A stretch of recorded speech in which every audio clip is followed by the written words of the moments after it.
Hai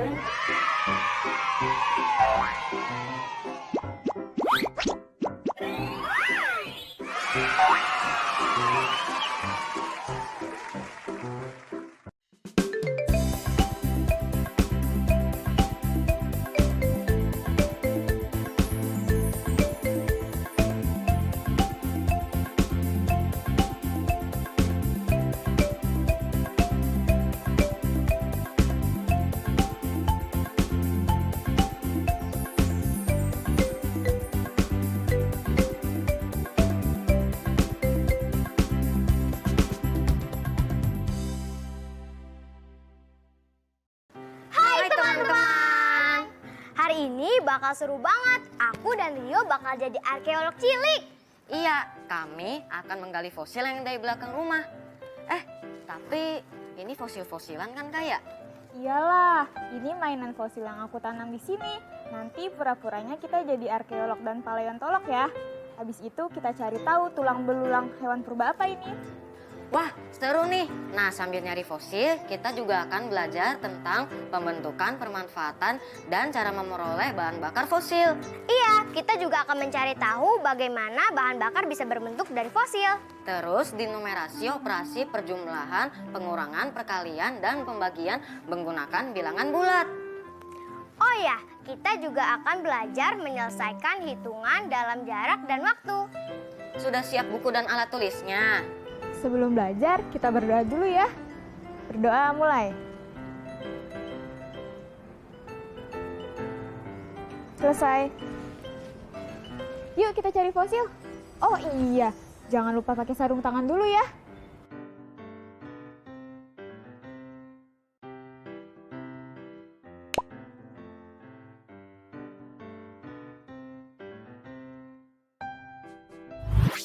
Nah, hari ini kita akan mencari fosil binatang purba.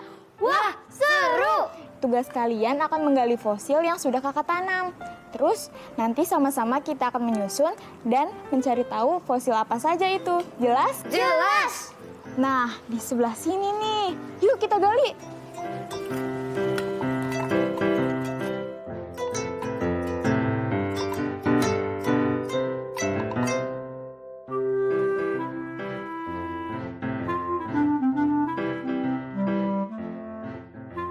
Kak, sebetulnya fosil itu apa sih? Fosil itu sisa tulang belulang binatang atau sisa tumbuhan zaman purba yang sudah membatu. Terus lama sekali terkubur di bawah lapisan tanah. Terus gunanya fosil itu apa ya, Kak? Fosil yang masih berbentuk tulang belulang, kayak yang sedang kita gali ini, gunanya untuk ilmu pengetahuan, mempelajari apa yang terjadi di zaman dulu. Tapi ada juga fosil yang sudah berubah jadi bahan bakar. Bahan bakar? Kayak minyak bumi gitu, Kak? Yang biasa kita isi ke mobil dan motor kan? Iya, betul sekali. Itu disebut sebagai bahan bakar fosil. Oh. Bahan bakar fosil terbentuk dari tanaman dan binatang yang telah mati ribuan hingga jutaan tahun yang lalu, bahkan sebelum zaman dinosaurus. Teman-teman, bisakah kamu membayangkan permukaan bumi ini jutaan tahun yang lalu? Masih banyak rawa, tumbuhan lebat, dan aneka hewan yang hidup di daratan maupun perairan. Ketika semua makhluk hidup mati, mereka terkubur di lapisan-lapisan lumpur, batu, dan pasir di dasar rawa dan hutan. Nah, semakin dalam mereka terkubur, tekanan dan suhu pun semakin tinggi. Lama-lama jasadnya pun terurai, terus menjadi bahan bakar fosil, menjadi batu bara, minyak bumi, dan gas bumi. Lama banget ya Kak, proses pembuatan minyak bumi. Iya, makanya bahan bakar fosil itu termasuk sumber energi dari alam yang tak terbarukan.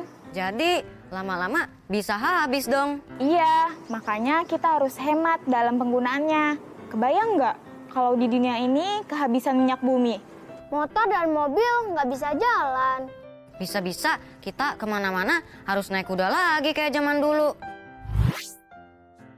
Bahan bakar fosil sekarang digunakan sebagai sumber energi menggerakkan mesin, alat transportasi maupun turbin untuk menghasilkan listrik.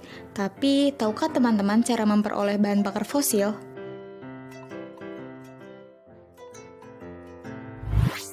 Caranya dengan menambang batu bara dan pengeboran sumur minyak dan gas bumi di daratan dan lepas pantai.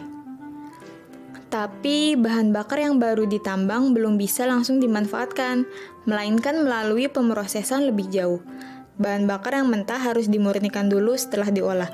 Bahan siap ditransportasikan dan dimanfaatkan untuk produksi listrik dan lain sebagainya. Dari penjelasan kakak tadi, banyak sekali ya kosakata baru yang aku pelajari hari ini. Apa aja? Yang pasti kita belajar tentang arti kata fosil, yaitu sisa belulang binatang atau tumbuhan zaman purba yang sudah membatu dan tertanam di bawah lapisan tanah. Terus kata penambangan yang berarti lombong, tempat menggali hasil dari dalam bumi, berupa batu bara, biji logam, dan sebagainya. Kalau pengeboran, tahu nggak artinya? Aku tahu Kak, artinya proses pengeboran tanah atau tempat pengeboran tanah. Pinter. Oh iya, kakak tadi juga nyebut kata rawa, artinya tanah yang rendah dan digenangi air. Biasanya banyak tumbuhan air di situ. Mikroorganisme adalah makhluk hidup sederhana yang terbentuk dari satu atau beberapa sel yang hanya dapat dilihat dengan mikroskop. Misalnya, bakteri atau amuba. Oh, oke. Rio paham. Kalau plankton, apa artinya, Kak? Plankton itu organisme laut yang sangat halus, kebanyakan mikroskopis, jadi nggak bisa langsung kelihatan oleh mata. Mereka melayang di dalam air laut, dan ini jadi makanan utama ikan. Oh iya, tadi kita juga belajar kata endapan, artinya bahan lepas yang mengendap dan terhampar di dasar laut, danau, sungai, dan rawa. Ada satu kata lagi, turbin. Ingat nggak artinya apa? Mesin atau motor yang roda penggeraknya berporos pada baling-baling yang digerakkan oleh aliran air, uap, atau udara. Wah, hebat kalian. Yuk kita gali lagi.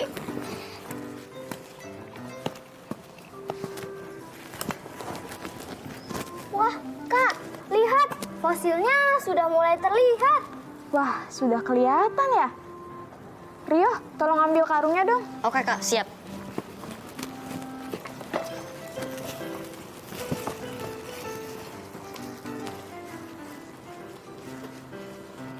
Nah, kalian gali lagi ya dengan hati-hati. Jangan sampai fosilnya rusak. Kakak mau ambil minum dulu ya. Kalian haus kan? Iya, kami Oh haus. iya, galinya jangan lupa menggunakan kuas. Seperti ini. Oke, Kak. Kakak ambil minum dulu ya.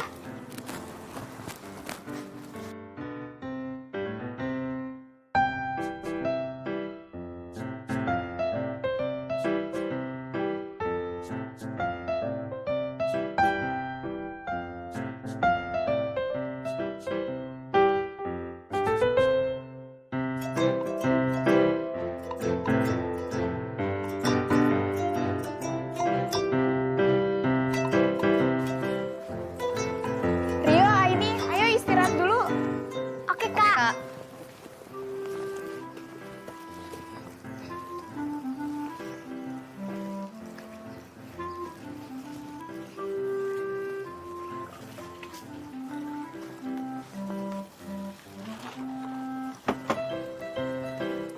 Nih, kalian minum dulu.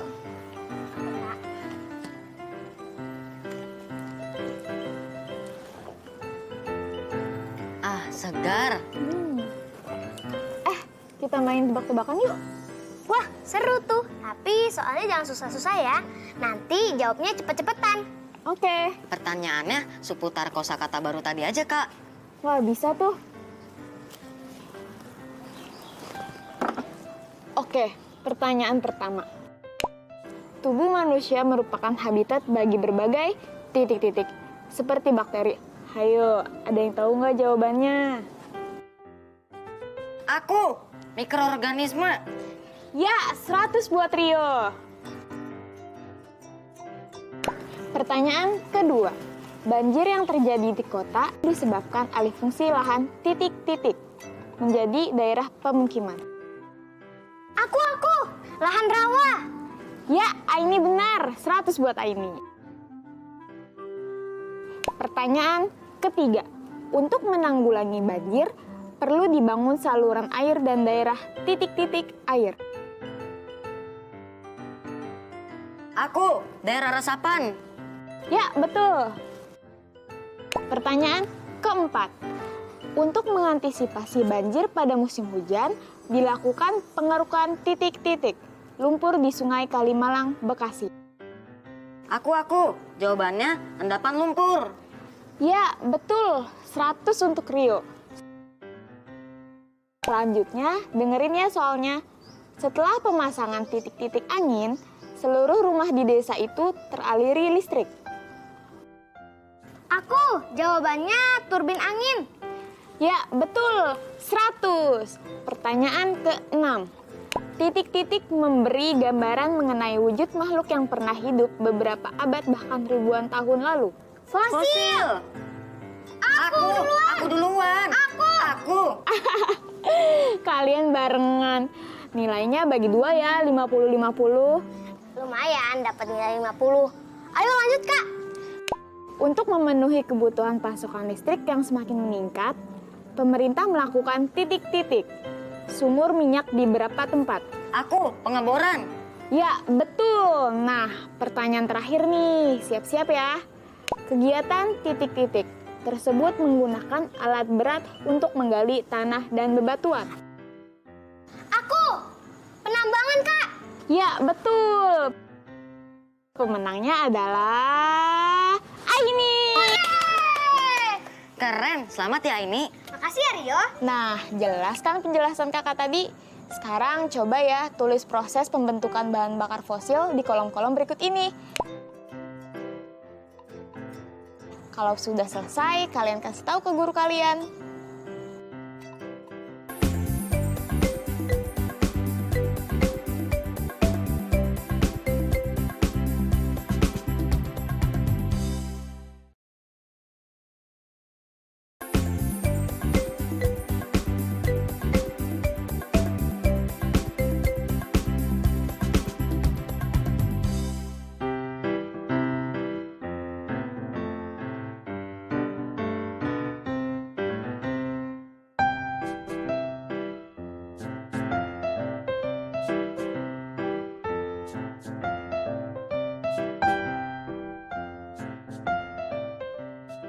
Kak, lihat, sudah hampir jadi fosilnya. Oh iya, Kakak kok bisa dapat mainan tulang belulang fosil ini sih? itu kakak beli di online. Mahal ya Kak harganya? Sedikit mahal, tapi untungnya kakak dapat kupon diskon. Karena dapat kupon diskon, harga barang belanjaan jadi lebih murah. Tapi kita juga harus pintar-pintar memilih diskon mana yang lebih menguntungkan. Perhatikan 2 kupon diskon berikut. Kupon pertama diskonnya 20%, tapi maksimal potongannya hanya Rp75.000. Sedangkan kupon kedua diskonnya 80%, tapi maksimal potongannya hanya Rp30.000. Sekilas, kamu mungkin tergoda untuk menggunakan kupon kedua, karena diskonnya lebih besar, yaitu 80%. Nah, yuk sekarang coba kita hitung.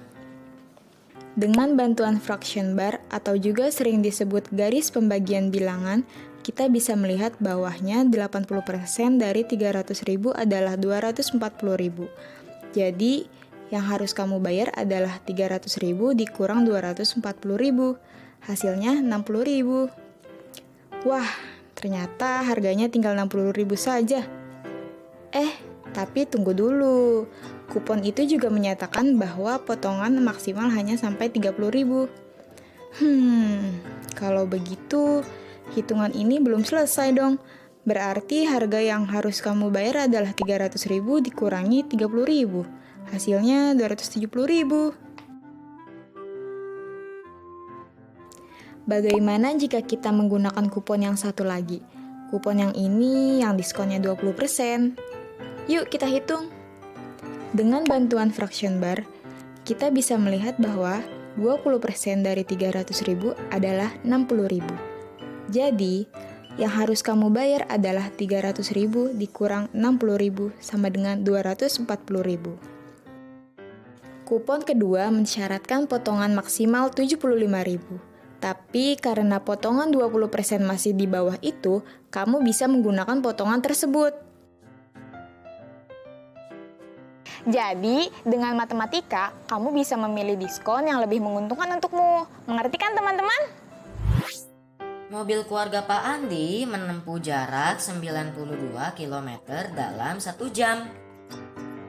Pak Ronald mengemudi selama 2,2 jam di hari pertama dan menempuh jarak 152 km. Di hari kedua, Pak Ronald lanjut mengemudi selama 1,8 jam dan menempuh jarak 196 km.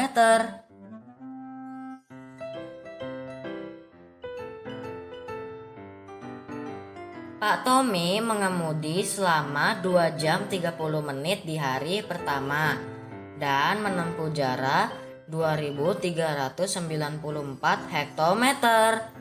Di hari kedua, Pak Tommy lanjut mengemudi selama 3 jam 30 menit dan menempuh jarak 2.823 hektometer.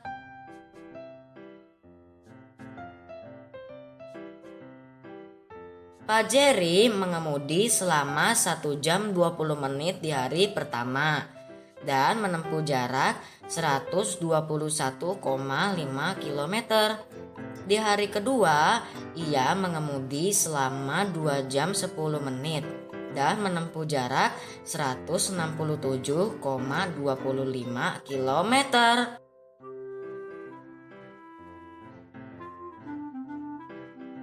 Pak Benny mengemudi selama 3 jam 40 menit di hari pertama dan menempuh jarak 351,2 km.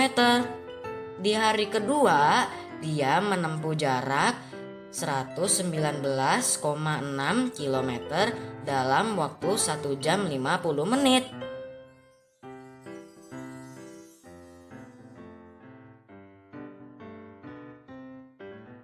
Kita sajikan informasi tadi di tabel berikut yuk.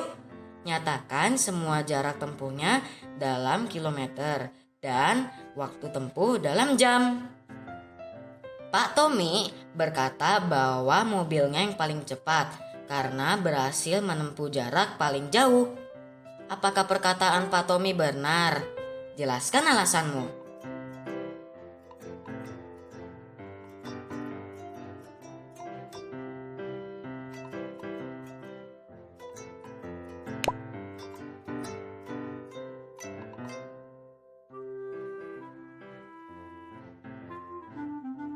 Mobil siapa yang paling cepat? Ayo, jelaskan caramu menghitungnya.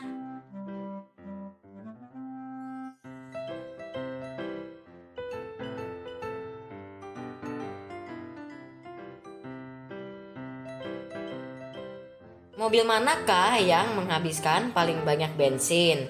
Mobil yang cepat atau yang pelan? Jelaskan alasanmu.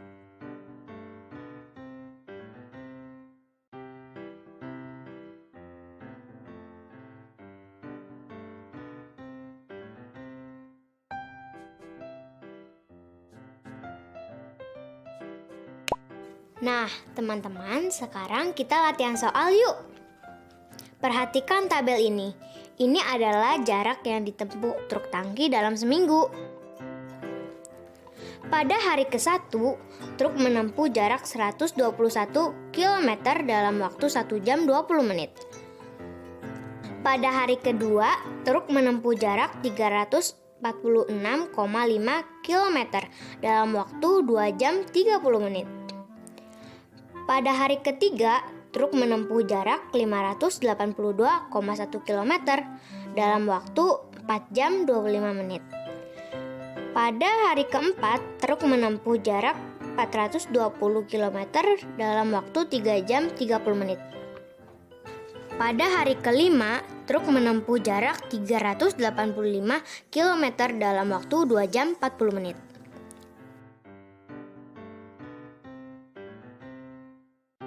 Nah, perhatikan tabel ini ya, lalu jawab pertanyaanku.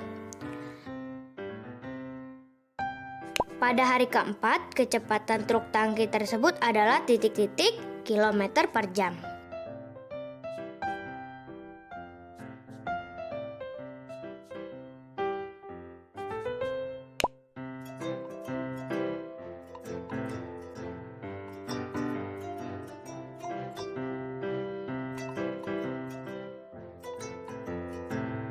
Pada hari kedua, kecepatan truk tangki tersebut adalah titik-titik kilometer per jam.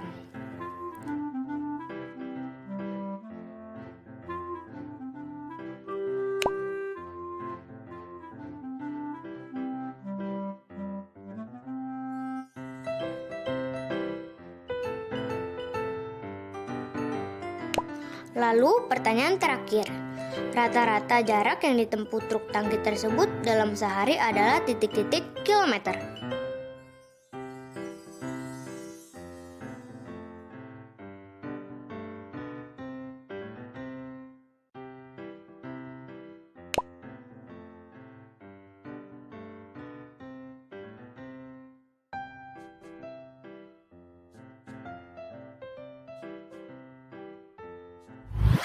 Nah, ada soal hitungan lagi nih.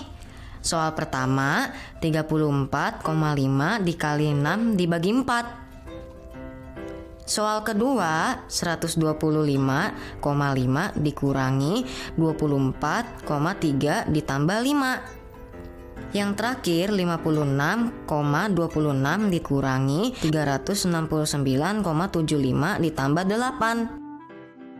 Teman-teman, catat dan selesaikan di buku tugas kalian ya. Kalau sudah selesai, tunjukkan ke orang tua atau ke guru kalian. Hore, jadi! Wah, iya. Ini T-Rex kan? Ya, betul. Wah, kalian hebat sudah jadi arkeolog dan paleontolog cilik. Terima kasih ya sudah temani kakak bermain hari ini. Terima kasih juga teman-teman sudah belajar dan menemaniku bermain hari ini. Hari ini kita sudah belajar tentang bahan bakar fosil, bagaimana terjadinya dan apa manfaatnya. Di numerasi, kita sudah belajar menghitung jarak, waktu tempuh, dan kecepatan sebuah kendaraan ya. Teman-teman sudah paham kan? Sampai jumpa di program belajar dari rumah selanjutnya. Dadah! Tetap belajar dari rumah ya teman-teman. Jaga jarak, rajin cuci tangan, dan pakai masker agar kita ikut mencegah penyebaran COVID-19. Sampai jumpa!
Sering-sering cuci tangan, gunakan sabun, pakai masker, menutup hidung mulut.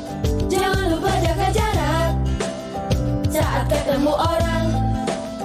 Makan yang bergizi, jaga kesehatan. Anak Indonesia, anak Jangan kendor, jaga kesehatan.